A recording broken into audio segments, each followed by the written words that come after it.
The naval supremacy of 5th century Athens rested on a foundation of massive recurring capital. This was an industrialized maritime force, sustained by a logistical network that funneled timber, silver, and labor from hundreds of smaller city-states into a single command.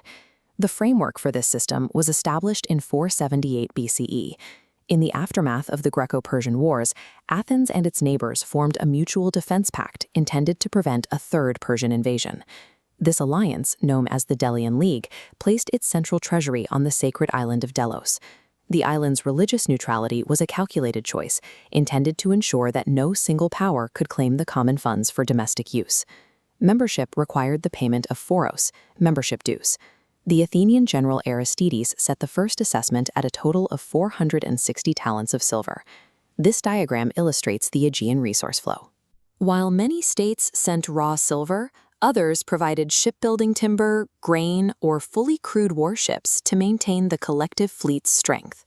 To join, each city-state swore an oath to share the same enemies and allies.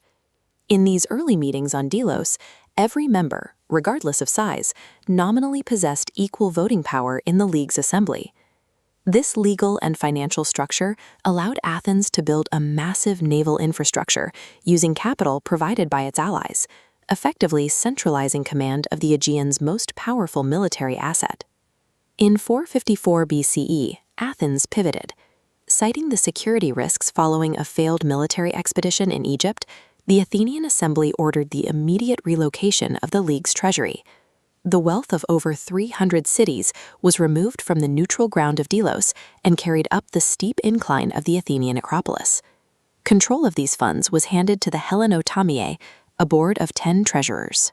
Crucially, these men were all Athenian citizens, giving the city unilateral authority over the alliance's finances. The defense fund was no longer a separate entity. It was formally integrated into the Athenian state budget. The Athenians recorded this revenue on public marble monuments.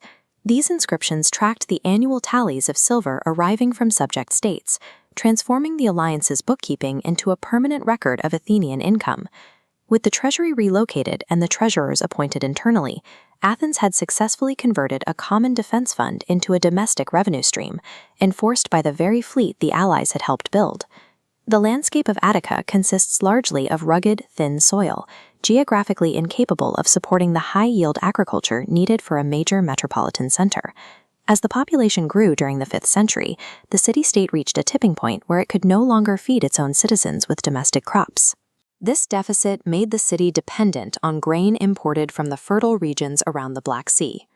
This map shows the single critical bottleneck for that supply.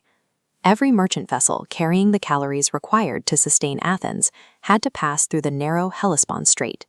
If a hostile power occupied this passage, they could trigger an immediate famine in Athens simply by closing the strait to commercial traffic. For the Athenian state, maintaining a presence in the Hellespont was a matter of biological necessity rather than simple territorial ambition.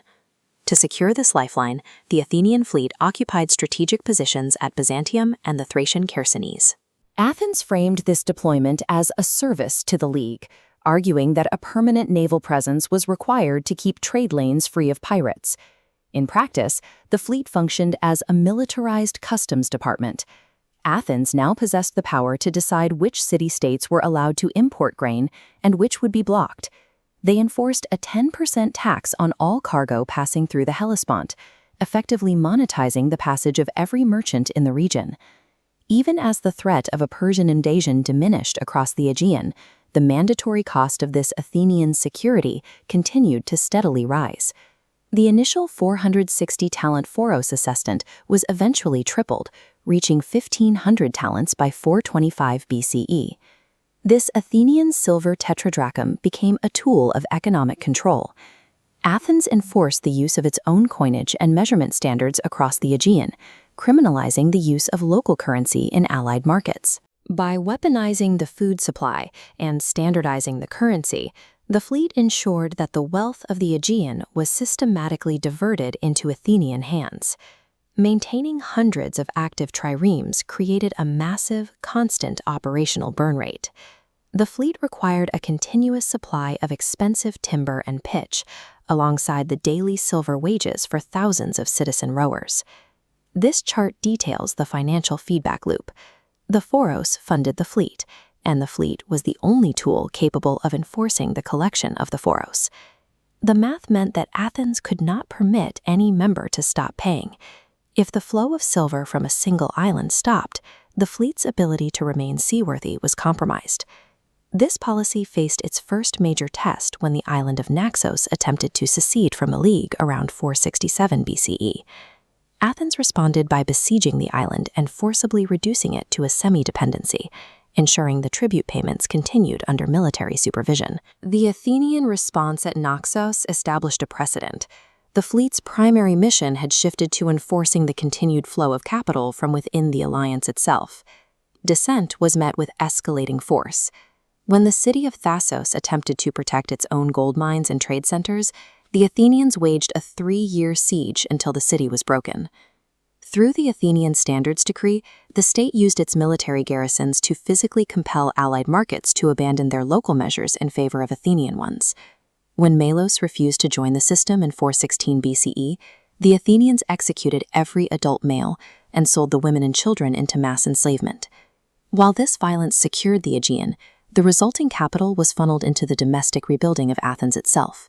The construction of the Parthenon and the other monuments on the Acropolis was funded directed by the silver relocated from the League's treasury. The scale of these structures stands as a physical manifestation of the wealth extracted from over 300 cities.